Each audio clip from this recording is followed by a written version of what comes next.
जय हिंद, वंदे मातरम। दोस्तों, आज की इस वीडियो में हम लोग झारखंड JFWC परीक्षा 2024 यानी कि झारखंड फील्ड वर्कर के यदि आप फॉर्म फिलअप किए हैं तो आज का ये वीडियो आप सभी के लिए काफी ज्यादा इंपॉर्टेंट फुल रहने वाला है, क्योंकि दोस्तों आज की इस वीडियो के माध्यम से हम लोग सामान्य विज्ञान यानी कि साइंस के टॉप 25 ऐसे इंपॉर्टेंट क्वेश्चन को डिस्कस करने वाले हैं जो कि आपके एग्जाम्स के लिए काफी ज्यादा इंपॉर्टेंट फुल रहने वाले। और यहाँ पे जितने भी क्वेश्चन लिए गए दोस्तों, ये सभी क्वेश्चन न्यू सिलेबस पर लिया गया है, जो कि आपके एग्जाम में यहाँ से बहुत सारे क्वेश्चन हूबहू रहने वाले। ठीक है, तो यदि साइंस में दोस्तों झारखंड पुलिस या फिर उत्पाद सिपाही या फिर किसी भी फॉर्म को फिलअप किए हैं जहां पर साइंस से क्वेश्चन पूछे जाते हैं, तो यह वीडियो उन सभी छात्रों के लिए है यदि आप किसी भी एग्जाम की तैयारी कर रहे। ठीक है, तो चलिए टाइम को वेस्ट न करते हुए आज की इस वीडियो को स्टार्ट करते हैं। और दोस्तों, मैं आपको बता दूं कि इससे पहले मैंने प्रैक्टिस सेट 1 से लेकर के प्रैक्टिस सेट 10 तक वीडियो बना दिया हूं। ठीक है, यदि आप उन सभी वीडियो को नहीं देखे तो लिंक मैं इस वीडियो के डिस्क्रिप्शन बॉक्स में दे दूंगा। इस वीडियो को देखने के बाद आप उस वीडियो को जरूर देख लीजिएगा। ठीक है,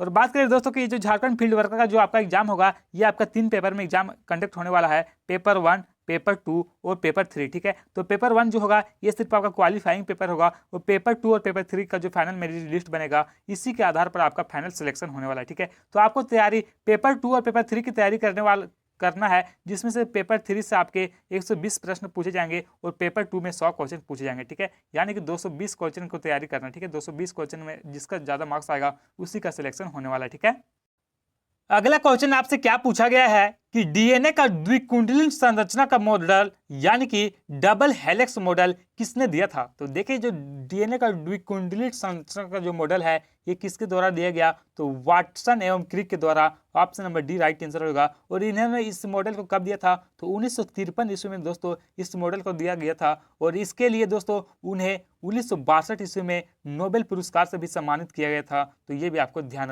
में रखना। ठीक है, कि 1962 में इन्हें नोबेल पुरस्कार दिया गया था। ठीक है, अगला क्वेश्चन है कि वर्णनाधता वाले व्यक्ति को लाल रंग दिखाई देगा। दोस्तों, यानी कि किसी भी व्यक्ति को कलर ब्लाइंडनेस की समस्या हो जाती है तो उसे लाल रंग जो है वो किस रंग का दिखाई देगा। तो लाल रंग जो होता है दोस्तों, कलर ब्लाइंडनेस यदि किसी को हो जाएगा तो लाल रंग जो है वो उनको दिखाई देगा हरा रंग। ठीक है, यानी कि option number B right answer होगा। ठीक है, यदि कोई भी कलर लाल रंग रहेगा तो लाल और हरा में वो ज्यादा नहीं कर पाएंगे तो उन्हें हरा रंग दिखाई देता है। ठीक है, option number B right answer हो जाएगा।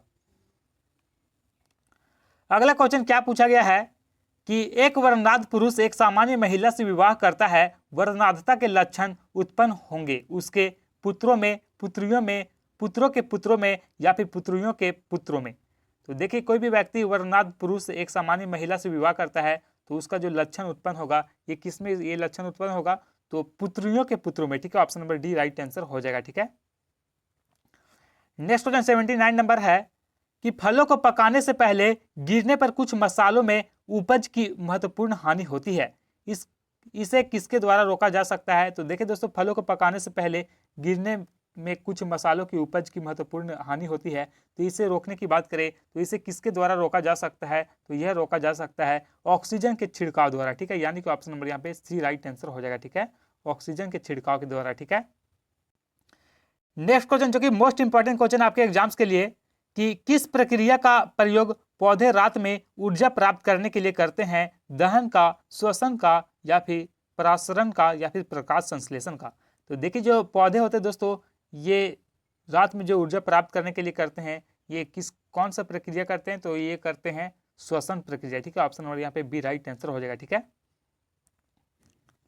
अगला क्वेश्चन क्या पूछा गया है कि हरे पौधे को कुल कितने पोषक तत्वों की आवश्यकता होती है। दोस्तों, ये जो हरे पौधे होते हैं इन्हें टोटल कितने पोषक तत्वों की आवश्यकता होती है, तो टोटल 15, 17, 23 या फिर 28। तो राइट आंसर हो जाएगा ऑप्शन नंबर यहाँ पे बी 17। ठीक है, 17 राइट आंसर हो जाएगा। अगला क्वेश्चन आपसे क्या पूछा गया है कि हाइड्रोफाइट कहते हैं। दोस्तों, ये जो हाइड्रोफाइट है ये किसे कहा जाता है, बिना जल का पौधा, बिना मिट्टी का पौधा या फिर बिना कार्बन डाइऑक्साइड का पौधा या फिर इनमें से कोई नहीं। तो देखिए, जो हाइड्रोफाइट कहा जाता है बिना मिट्टी के पौधा यानी कि जल में उगने वाले पौधे को हाइड्रोफाइट कहा जाता है। Option number B right answer हो जाएगा। ठीक है, नेक्स्ट क्वेश्चन है कि प्रकाश संश्लेषण के दौरान प्रकाश ऊर्जा किसमें रूपांतरित होता है। दोस्तों, प्रकाश संश्लेषण के दौरान देखा जाए तो ये जो प्रकाश ऊर्जा होते हैं ये किसमें रूपांतरित होते हैं, यांत्रिक ऊर्जा में, ऊष्मा ऊर्जा में, विकिरण ऊर्जा में या फिर रासायनिक ऊर्जा में। तो देखिए, जब प्रकाश संश्लेषण होता है तो ये जो प्रकाश होते हैं दोस्तों, ये कौन सा ऊर्जा में रूपांतरित हो जाते हैं, तो ये होते हैं रासायनिक ऊर्जा में, यानी कि option number D right answer हो जाएगा। ठीक है, अगला क्वेश्चन आपसे क्या पूछा गया है कि हिम नदी से बर्फ पिघलना प्रारंभ होता है। दोस्तों ये जो ग्लेशियर होते हैं वहां पर ये जो बर्फ पिघलना प्रारंभ होते हैं उच्च सतह से, मध्य सतह से, निचली सतह से या फिर पूरी सतह से एक साथ। तो देखिए दोस्तों ये जो हिमनद वाले क्षेत्र होते हैं यानी कि ग्लेशियर वाले क्षेत्र होते हैं दोस्तों, वहां पर ये जो बर्फ पिघलता है ये कौन से क्षेत्रों से पिघलता है, तो राइट आंसर होगा निचली सतह से, क्योंकि दोस्तों वहां पर जो दाब होता है ये अधिक होता है ऊपर के अलावा नीचे देखा जाए तो दाब और घनत्व दोनों ज़्यादा हो जाता है, जिसके कारण दोस्तों नीचे जो है ये बर्फ पिघलने लगता है। ठीक है, option number C right answer हो जाएगा। अगला क्वेश्चन क्या पूछा गया है कि बैरोमीटर का पारा एकाएक नीचे गिरने पर क्या होता है। दोस्तों यदि बैरोमीटर का पारा एकाएक नीचे गिर जाएगा तो क्या चीज आने का संकेत है, आंधी तूफान, वर्षा, साफ मौसम या फिर इनमें से कोई नहीं। तो देखिए जब भी बैरोमीटर का पारा अचानक से नीचे आ जाएगा तो यह संकेत करता है आंधी तूफान आने का संकेत करता है। ठीक है, ऑप्शन नंबर ये राइट आंसर होगा आंधी तूफान।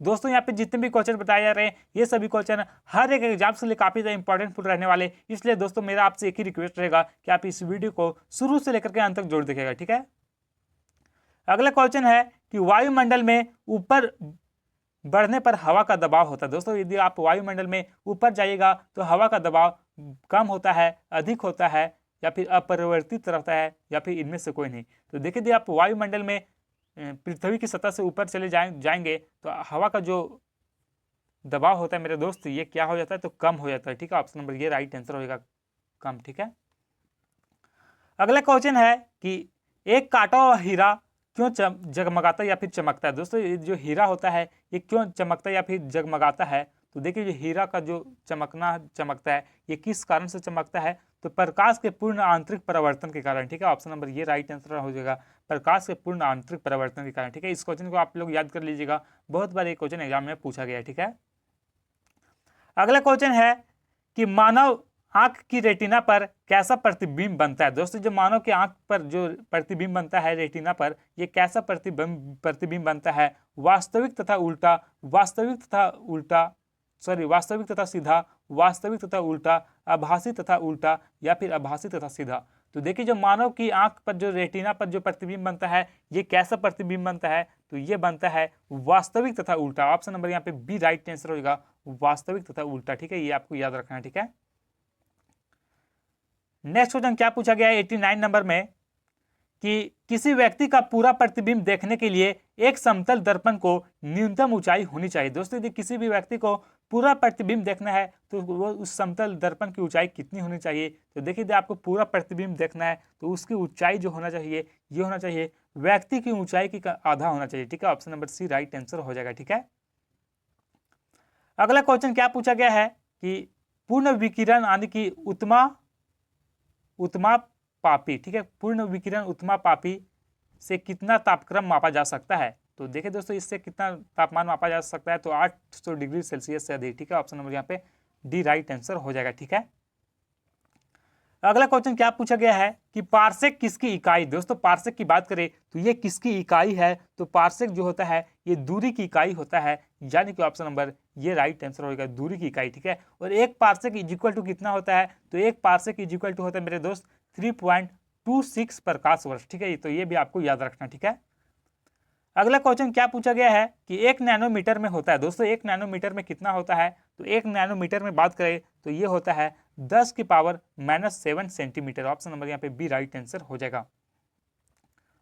अगला क्वेश्चन है कि राडार का आविष्कार कौन था। दोस्तों जो राडार है इसके आविष्कार किसके द्वारा किया गया था, तो राडार का जो आविष्कार किया गया है ये किया गया था रॉबर्ट वाटसन के द्वारा। ठीक है, ऑप्शन नंबर ये राइट आंसर होगा रॉबर्ट वाटसन। और इन्होंने कब आविष्कार किया था, तो 1930 ईस्वी में दोस्तों राडार का आविष्कार किया था। ठीक है, अगला क्वेश्चन है कि टेकीयान से क्या तात्पर्य है। दोस्तों जो टेकीयान है इससे क्या तात्पर्य है, तो टेकीयान की बात करें तो ये जो है ये प्रकाश गति से तीव्र गति वाले कण होते हैं। ठीक है, ऑप्शन नंबर ये राइट आंसर होगा प्रकाश गति से तीव्र गति वाले कण होते हैं। ठीक है, केटीयान। ठीक है, अगला क्वेश्चन क्या पूछा गया है 95 नंबर में कि मानव शरीर में मांसपेशियों की संख्या कितनी होती है। दोस्तों मानव शरीर में मांसपेशियों की संख्या की बात करें तो टोटल कितनी मांसपेशियां होती मानव शरीर में, तो ये होता है 639, ठीक है। Option number D right answer होगा। 639 मानव शरीर में मांसपेशियां होती है। और मानव खोपड़ी में कुल हड्डियों की संख्या की बात करें तो मानव शरीर में खोपड़ी में कुल कितनी हड्डी होती है, तो 29 हड्डी होती है, ठीक है। और मानव के शरीर में कुल पसलियों की संख्या कितनी होती है, तो इसकी संख्या होती है 24, ठीक है। अगला क्वेश्चन 96 नंबर है कि मानव शरीर में कुल कितनी हड्डियां होती है। दोस्तों मानव शरीर में आप सभी को पता होना चाहिए कि मानव शरीर में कुल कितनी हड्डी होती है। इसका आंसर आप सभी लोग कमेंट बॉक्स में कमेंट करके जरूर बताएं। काफी ज्यादा आसान क्वेश्चन है दोस्तों कि मानव शरीर में कुल कितनी हड्डी होती है, ठीक है। अगला क्वेश्चन है कि एंजाइम मूल रूप से क्या है। दोस्तों ये जो एंजाइम है ये मूल रूप से देखा जाए तो ये क्या है, तो एंजाइम जो होता है ये एक प्रोटीन होता है, ठीक है। Option number B right answer हो जाएगा। नेक्स्ट क्वेश्चन है कि कोलेस्ट्रॉल किससे संबंधित है। दोस्तों ये कोलेस्ट्रॉल है ये किससे संबंधित है, तो कोलेस्ट्रॉल जो है जो कि किससे संबंधित है, तो ये संबंधित है, ऑप्शन नंबर यहाँ पे राइट आंसर होगा ऑप्शन नंबर सी वसा से, ठीक है। Option number C right answer होगा वसा, ठीक है। अगला क्वेश्चन क्या पूछा गया है कि पालक के पत्ते किसके प्रबल स्रोत हैं। दोस्तों ये जो पालक के पत्ते हैं ये किसके प्रबल स्रोत होते हैं, तो ये होते हैं, यहाँ पे राइट आंसर होगा, सॉरी दोस्तों क्वेश्चन नंबर 99 का जो राइट आंसर होगा ऑप्शन नंबर यहाँ पे सी हो जाएगा, आयरन के, ठीक है, आयरन के, ठीक है। अगला क्वेश्चन क्या पूछा गया है कि पित्त कहाँ से स्रावित होता है। दोस्तों ये पित्त है ये कहाँ से स्रावित होता है, तो पित्त की बात करें तो ये कहाँ से स्रावित होता है, तो यकृत से, ठीक है। ऑप्शन नंबर ये राइट आंसर होगा यकृत। तो दोस्तों इस प्रकार से हम लोगों ने साइंस के जितने भी इंपॉर्टेंट और से रिलेटेड क्वेश्चन थे जो कि इस वीडियो के माध्यम से कर लिए। और यदि आप इसी तरह और भी यदि आप इंपॉर्टेंट क्वेश्चन जानना चाहते हैं तो आप इस चैनल को सब्सक्राइब कर ले। और दोस्तों मैंने इस साइंस का प्लेलिस्ट बना दिया हूँ, वहां से जा करके आप सभी वीडियो को देख ले, क्योंकि दोस्तों मैंने इस वीडियो के माध्यम से, इस चैनल के माध्यम से मैं सिर्फ उन्हीं सभी क्वेश्चन को कवर कराता हूँ जो कि गवर्नमेंट एग्जाम में साइंस के ये सभी क्वेश्चन पिछले 10 या 15 वर्षों में सबसे अधिक बार रिपीट हुए। इसलिए दोस्तों आप लोग हर एक वीडियो को रिविजन के उद्देश्य से पढ़ ले ताकि आपका किसी भी एग्जाम में कोई भी क्वेश्चन गलत ना हो, ठीक है। तो फिर से हम लोग मिलेंगे नेक्स्ट वीडियो में, तब तक के लिए जय हिंद जय भारत।